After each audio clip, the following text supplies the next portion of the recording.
Well, the idea came about. The president of the Taxpayers Protection Alliance, TPA, he wanted to go to Panama. He's not keen on WHO. His father died of smoking-related diseases, and he doesn't really like the WHO's attitude. So he wanted to go over there because he knows about all of the things we all know about the COP meetings. The public isn't allowed in. The media is carefully, heavily vetted and carefully selected.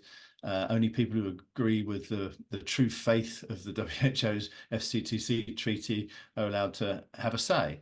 And we wanted to set up an event of our own for the same week to talk about, have the discussions that aren't being had at the WHO's COP meetings. So that's what we did. We set up a full program of events over 5 days. We invited a load of experts, scientists, doctors, consumers, policy experts, and we got them all to Panama to chat about harm reduction and maybe the deficiencies of the WHO. And yeah, it was a good panel. It's very well received. I think we had over 24, 25 experts from about 14 different countries.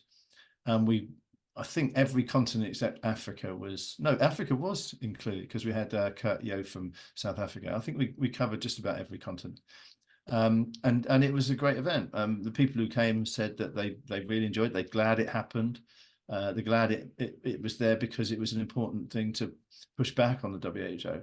And one of the things we wanted to do is make sure that WHO saw that we were there. And we knew that they saw we were there because 2 or 3 webinars before the event were talking about our event coming up, and they were saying they've even booked a whole hotel, as if the way they insinuate that was they booked a whole hotel, so it must be big tobacco, mustn't it? As if, do they have computers? You can just go online and go to a hotel and book rooms yourself, can't you, these days? It's not difficult.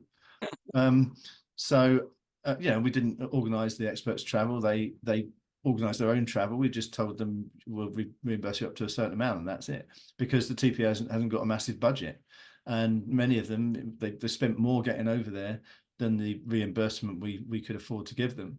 But they came anyway, and they came a long way. Kurt Yo from South Africa, 38 hours it took him to get there. And Conor Malloy from New Zealand, I think he was similar. I think he was about 35 hours to get to Panama. But they all came.